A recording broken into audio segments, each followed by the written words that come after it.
बच्चों, आज हम हिंदी साहित्य में आपका पाठ 11 पढ़ों की सूझ की पुनरावृत्ति करेंगे। लेकिन उससे पहले कोविड-19 से संबंधित आवश्यक दिशा निर्देश आपको बता देती हूँ। आपको पता है मास्क पहने, और आप कैसे पहनेंगे मास्क को? आप सही तरीके से मास्क को पहनेंगे, एक दूसरे से निश्चित दूरी बनाए रखेंगे। कैसे निश्चित दूरी बनाए रखेंगे? कम से कम 6 फीट की आप दूरी बनाए रखेंगे आपस में। अपने हाथों को स्वच्छ रखेंगे। और कैसे स्वच्छ रखेंगे? अपने हाथों को आप समय समय पर पानी और साबुन से कम 20 सेकंड तक धोएंगे। जहाँ पर पानी और साबुन की सुविधा ना हो वहाँ पर अल्कोहल युक्त सैनिटाइजर से अपने हाथों को स्वच्छ रखेंगे आप। और याद रखें, अपने चेहरे को ना छुएं तथा अन्य के साथ अपना भोजन तथा पीने की चीज़ें ना बांटें। धन्यवाद। आपका पढ़क्कू की सूझ में आपको फिर से पुनरावृत्ति कर देती हूँ कि ये एक पढ़क्कू की वो है कविता, है ना, जिसे रामधारी सिंह दिनकर जी ने लिखा था। तो एक पढ़क्कू बड़े तेज था और तर्कशास्त्र पढ़ते थे। वो उसने क्या पढ़ा हुआ था? तर्कशास्त्र पढ़ा हुआ था। जहाँ न कोई बात वहाँ भी नई बात करते थे, मतलब कोई बात हो ना हो वो उसकी वहाँ पर नई बात बना लिया करते थे। एक रोज़ वे पड़े फिक्र में, समझ नहीं कुछ पाए, बैल घूमता है कोल्हू में, कैसे बिना चलाए। तो एक बार वो कोल्हू के पास से गुजर रहे होंगे, तो उन्होंने देखा कि उनको समझ में नहीं आया कि बिना मालिक के वो बैल कैसे कोल्हू में घूम रहा है। तो कई दिनों तक रहे सोचते, मालिक बड़ा गजब है, सिखा बैल को रखा इसने, निश्चय कोई ढब है। उसने कहा कई दिनों तक वो इस बात को सोचता रहा कि बिना मालिक के बैल कोल्हू में कैसे घूमता रहता है। तो उसने कहा इसका मालिक तो बड़ा गजब है भाई। तो उसने अपने बैल को कोई ना कोई तरकीब सिखा रखी होगी जिससे वो बैल अपना भी चलता रहता है। आखिर एक रोज़ मालिक से पूछा उसने, ऐसे अजी बिना देखे तुम लेते हो जान भेद या कैसे। तो उसने फिर उसको जब रहा नहीं गया पढ़क्कू से, तो उसके मालिक के पास गया। उसने उससे पूछा कि तुम बिना देखे कैसे जान लेते हो कि तुम्हारा बैल कोल्हू में चल रहा है या नहीं चल रहा है। कोल्हू का यह बैल तुम्हारा चलता या अड़ता है, रहता है घूमता, खड़ा हो या पांगुर करता है। और तुम्हें कैसे पता चल जाता है कि तुम्हारा बैल कोल्हू में चल रहा है या खड़ा है या घूम रहा है या फिर जुगाली कर रहा है खड़े खड़े? तो तुम्हें कैसे पता चल जाता है? तो मालिक ने यह कहा, अजी इसमें क्या बात बड़ी है, नहीं देखते क्या गर्दन में एक घंटी पड़ी है। उसने कहा इसमें कौन सी बड़ी बात है, आपको दिखाई नहीं देता कि मेरे बैल के गले में एक घंटी बंधी हुई है। जब तक यह बस्ती रहती मैं न फिक्र करता हूँ, हाँ जब बस्ती नहीं दौड़कर तनिक पूछ धरता हूँ। फिर उसने क्या कहा, जब तक ये बस्ती रहती है तो मुझे कोई चिंता करने की जरूरत नहीं होती है ना। जब बस्ती नहीं है तो मैं दौड़कर जाता हूँ और उसकी पूँछ को ऐंठ देता हूँ। कहा पढ़क्कू ने सुनकर, तुम रहे सदा के कोरे, बेवकूफ़ मंतिक की बातें समझ सकोगे थोड़े। तो उसने कहा पढ़क्कू ने कि तुम तो बिल्कुल सदा ही कोरे, मतलब जैसे कोरा पेज होता है ना जिसमें कुछ लिखा हुआ नहीं होता, मतलब बेवकूफ़ हो, आपको कुछ भी बात समझ। लेकिन आप मेरे मंतिक मतलब पढ़े लिखे बात की बात को क्या तुम थोड़ी सी समझ सकोगे कि मैं क्या कहना चाह रहा हूँ आपको।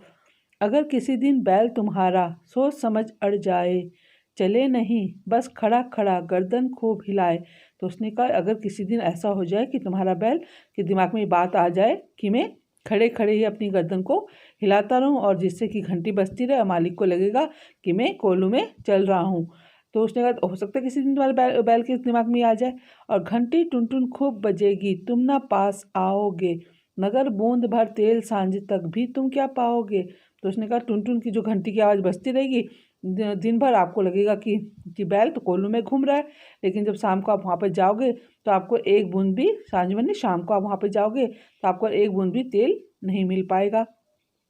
मालिक थोड़ा हंसा और बोला कि पढ़क्कू जाओ, सीखा है या ज्ञान जहाँ पर वहीं इसे फैलाओ। तो उसने कहा, जो बैल का जो मालिक था वो उसकी बात सुनकर, पढ़क्कू की बात सुनकर हंसा। फिर बोला कि पढ़क्कू जाओ, जहाँ से तुमने ये ज्ञान सीखा है वहीं पर जाकर इसको तुम फैलाओ। यहाँ सभी कुछ ठीक ठाक है, यह केवल माया है, बैल हमारा नहीं अभी तक मंतिक पढ़ पाया है। तो उसने कहा यहाँ पर सब कुछ ठीक ठाक है, सब कुछ सीधा साधा है, मेरा बैल भी सीधा साधा है, केवल एक माया, एक भ्रम फैला रहे हो। और मेरा बैल ने अभी तक आपकी तरह इतनी पढ़ाई लिखाई नहीं करी है कि वो इस तरह की बातें आप उसके दिमाग में आ जाए। अब आपकी इसमें अभ्यास प्रश्न करेंगे आपकी किताब के कवि की कविताएं। तीसरी कक्षा में तुमने रामधारी सिंह दिनकर की कविता मिर्च का मजा पढ़ी थी। अब तुमने उन्हीं की कविता पड़क्कू की सूझ पढ़ी है। आप जब थर्ड में थे तो आपने यारी कहा जो है कविता पढ़ी होगी, है ना, मिर्च का मज़ा।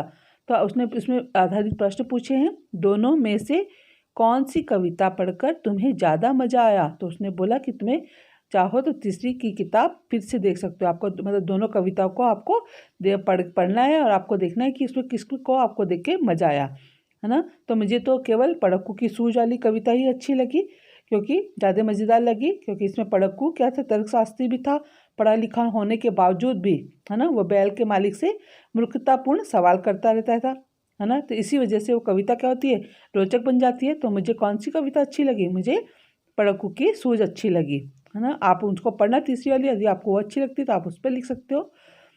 तुम्हें काबुली वाला ज़्यादा अच्छा लगा था या पड़क्कू, या कोई भी अच्छा नहीं लगा। तो आपको हम दोनों, मुझे दोनों ही बड़े अच्छे लगे, है ना, और दोनों ही मज़ेदार लगे थे। अपने साथियों के साथ मिलकर कविताएँ आप स्वयं करोगे, है ना। आपको कविताएँ ढूंढकर एकत्रित करनी, किताब में लिखनी है, तो आप इसको स्वयं करोगे। फिर मेहनत के मुहावरे। कोल्हू का बैल ऐसे व्यक्ति को कहते हैं जो कड़ी मेहनत करता है या जिससे बड़ी मेहनत करवाई जाती है। कोल्हू का बैल क्या होता है, जब सुबह उसको बांध देते हैं वो दिन भर चलता रहता है, तो अब शाम को जाकर वो खुलता है, तो उसे बोलते हैं कोल्हू का बैल। तो ये एक क्या है, मुहावरा है। मेहनत और कोशिश से जुड़े कुछ और मुहावरे नीचे लिखे हैं, इनका वाक्य में इस्तेमाल करो। तो आपको यहाँ पे 3 मुहावरे दिए गए हैं, इनको आपको वाक्य में इस्तेमाल करना है ना। तो दिन रात एक करना, क्या लिखोगे आप, दिन रात एक करने का। राम ने परीक्षा के लिए में अच्छे अंक लाने के लिए दिन रात एक कर दिया। आप इस तरह से लिख सकते हो, आपको जो अच्छा लगे आप वैसे लिखना। पसीना बहाना, है ना, हमारे किसान खेतों में दिन रात पसीना बहाकर फसल उगाते हैं, कुछ भी लिख सकते हो आप इसको। एडी चोटी का जोर लगाना, है ना, राम ने सफलता पाने के लिए एडी चोटी का जोर लगा दिया। अब आपको जो अच्छा लगे आप उस तरह से बनाना वाक्य। इसमें पड़क्कू का नाम पड़क्कू क्यों पड़ा होगा, क्योंकि वो बहुत ज़्यादा पढ़ाई करता था, इसलिए उसका पढ़ता था, है ना, पढ़ा लिखा था, कि इसलिए उसका नाम पड़क्कू पड़ा। तुम कौन सा काम खूब मन लगाकर करना चाहते हो, उसके आधार पर अपने लिए भी पड़क्कू जैसा कोई शब्द सोचो। आपको भी इस तरह से कोई, आपको जो मन लगा करना चाहते हो, लेकिन उसके लिए एक शब्द आपको सोचना है। जैसे पड़क्कू बहुत पढ़ता रहता था दिन भर, तो उसको सब उसे पड़क्कू कहने लगे थे। तो आप कौन सा ऐसा काम करते हो जिसके लिए आपको एक शब्द ऐसे ही सोचना है ना। जैसे क्या होता है, बहुत से लोग बहुत गप्पे मारते हैं, तो उसको क्या बोलेंगे हम, कि वो गप्पू है ना, वो बहुत गप्पू है। आप जो गप्पूबाज है, जो भी आप बोलना चाहें, तो आपको एक शब्द बनाना है उसके लिए, ठीक है। अपना तरीका, हाँ जब बस्ती नहीं दौड़कर तनिक पूँछ धरता हूँ का मतलब है पूँछ को पकड़ लेता हूँ। नीचे लिखे वाक्यों को अपने शब्दों में लिखना है ना। तो आपको इसका मीनिंग बताना है कैसे। मगर बूंद भर तेल सांझ तक भी तुम क्या पाओगे, तो उसने क्या मतलब है इसका, कि शाम तक आप क्या तुमको एक बूंद भी तेल नहीं मिल पाएगा, है ना, ले पाओगे, नहीं मिल पाएगा। बैल हमारा नहीं अभी तक मंतिक पढ़ पाया है, हमारा बैल अभी तक तर्कशास्त्र नहीं पढ़ पाया है, इसका मतलब ये है। सिखा बैल को रखा इसने निश्चय कोई ढब है, इसने बैल को निश्चय ही कोई तरकीब सिखा रखी है, इसका मतलब ये था। जहाँ न कोई बात वहीं भी कोई बात करते थे, उसने कहा कि जहाँ भी कोई बात नहीं होती थी वहाँ कोई नई बात बना लिया करते थे, ठीक है। तो आपका इसमें गढ़ना, पड़क्कू की नई नई बातें करते थे।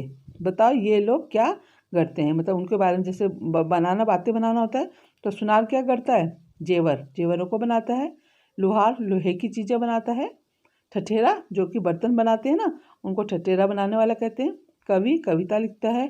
कुम्हार मिट्टी के बर्तन बनाता है। और लेखक क्या लिखता है, कहानी और कहानियाँ लिखता है, ठीक है। आगे समझ में। अब आपके जो मैंने आपको प्रश्न उत्तर दिए हैं वो करते हैं। अब मैंने आपको प्रश्न उत्तर दिए थे, उसमें पहला प्रश्न था पड़क्कू का नाम पड़क्कू क्यों पड़ा था पड़क्कू का नाम। पड़क्कू इसलिए पड़ा क्योंकि वह बहुत पढ़ा लिखा था, ठीक है। फिर दूसरा था उसमें प्रश्न आपका, पड़क्कू ने कौन सा शास्त्र पढ़ा था। पड़क्कू ने तर्कशास्त्र पढ़ा था। फिर आपका इसमें तीसरा प्रश्न था, एक दिन पड़क्कू को क्या चिंता हुई। एक दिन पड़क्कू को यह चिंता हुई कि कोल्हू में बैल बिना मालिक के कैसे घूमता है। आपका नेक्स्ट प्रश्न था कि मालिक को कैसे पता रहता है कि बैल चल रहा है या खड़ा है। तो मालिक ने अपने बैल के गले में क्या बांधी थी, घंटी बांधी थी ना, जिससे बजने या ना बजने पर मालिक को पता चलता रहता है कि बैल चल रहा है या रुका हुआ है या खड़ा है, उससे उसे पता चल जाता था। अंत में बैल के मालिक ने पड़क्कू से क्या कहा, अंत में बैल के मालिक ने पड़क्कू से कहा कि आप अपना ज्ञान वहीं जाकर फैलाओ जहाँ तुमने सीखा है। तुम्हारी तरह मेरे बैल ने तर्कशास्त्र नहीं पढ़ा है, वह तो सीधा साधा है, ये कहा था ना उसने। और आपका एक और प्रश्न है इसमें, है ना, आपकी बुक का प्रश्न था एक, पड़क्कू की सूझ कविता में एक कहानी कही गई है, इस कहानी को तुम अपने शब्दों में आपको लिखना है। तो मैंने यहाँ पर लिखा है, आप अपने शब्दों में लिखना, है ना। तो क्या था, एक पड़क्कू व्यक्ति था, वह तर्कशास्त्र पढ़ता था, है ना, था ना कविता में। वह बहुत तेज था, जहाँ कोई भी बात नहीं होती थी वहाँ भी नई बात बना लेता था। था ना कविता में ये लाइनें। तो आपको अपने शब्दों में लिखना है इसको, मैंने अपनी तरफ से लिखा है, आप अपने शब्दों में लिखना। एक दिन की बात है कि वह कोल्हू के पास से गुजर रहा था। उसने देखा कि कोल्हू में बैल बिना चलाए कैसे घूम रहा है और वह चिंता में पड़ गया। उसके लिए यह एक गंभीर विषय बन गया। काफ़ी दिनों तक सोचने के बाद उसे लगा कि मालिक ने अवश्य ही उसे कोई तरकीब सिखा दी होगी, जिससे कि वो कोल्हू में अपना आप ही अकेला चलता रहता है।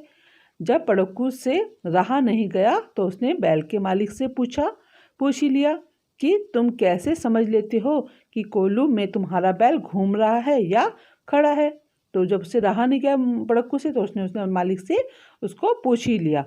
मालिक ने पड़क्कू को जवाब दिया, क्या जवाब दिया, कि क्या तुम्हें बैल के गले में बंधी घंटी नहीं दिखाई दे रही है। था ना कविता में इस तरह की लाइनें। तो उसने कहा आपको घंटी नहीं दिखाई दे रही है, जब तक यह घंटी बजती रहती है तब तक मुझे कोई चिंता नहीं रहती है, लेकिन जैसे ही घंटी की आवाज़ आनी बंद हो जाती है तो मैं दौड़कर उसकी पूँछ ऐंठ देता हूँ, मतलब दबा देता हूँ, जिससे कि वो चलने लग जाता है। इस बात को सुनकर पड़क्कू ने मालिक से कहा कि तुम तो बिल्कुल मूर्खों जैसी बातें कर रहे हो। ऐसा भी तो हो सकता है कि बैल के दिमाग में ये बात आ जाए कि हो सकता है कि वह खड़े ही खड़े अपनी गर्दन हिलाता रहे और तुम समझोगे कि बैल चल रहा है और शाम तक एक बूंद तेल भी नहीं निकाल पाओगे। जब तुम्हें लगेगा कि बैल के दिमाग में बात आ जाएगी कि वो अपनी गर्दन को खड़े घुमाने लगेगा और तुम सोचोगे कि बैल तो चल रहा है और घंटी की आवाज़ सुनाई दे रही है, लेकिन जब शाम को आप वहाँ पे जाओगे तो आपको क्या पता चलेगा कि आपको एक बूंद भी तेल वहाँ पे नहीं निकला है ना। वो आपके बैल ने आपको मूर्ख बना दिया और शाम तक एक बूंद तेल भी नहीं निकाल पाओगे। पड़क्कू की बात को सुनकर मालिक को हंसकर बोला, मालिक को हंसी आ गई, है ना, कि तुमने यह ज्ञान जहाँ से सीखा है उसे वहीं जाकर फैलाओ। तो उसे उसके मतलब दिमाग में जो पड़क्कू था, उसने जो उसका मालिक था बैल का, पड़क्कू की बात को सुनकर हंसा। उसने कहा भाई जो ये तुम्हारी ज्ञान की बातें हैं ना मुझे समझ में आती है ना मेरे बैल को समझ में आती है, आपने जहाँ पर ये ज्ञान सीखा है आप उसको जाकर वहीं पर फैला। तुम ये भ्रम फैलाने वाली बातें यहाँ पर मत करो, यहाँ पर सब कुछ ठीक ठाक है। उसने कहा यहाँ पर सब कुछ ठीक ठाक है, अभी तक मेरे बैल तुम्हारी तरह तर्कशास्त्र नहीं पढ़ पाया। उसने कहा कि मेरा जैसे तुम पढ़े लिखो तो मेरे बैल भी इस तरह से कोई पढ़ा लिखा नहीं है, आपकी तरह पढ़ा लिखा नहीं है। वो तो क्या है, वह तो बिल्कुल सीधा साधा है। उसने कहा कि वो तो बिल्कुल सीधा साधा है। ठीक है, आप इस तरह से अपने प्रश्न उत्तर को करोगे अपनी कॉपी में और इसको अच्छी तरह से पढ़ोगे। धन्यवाद।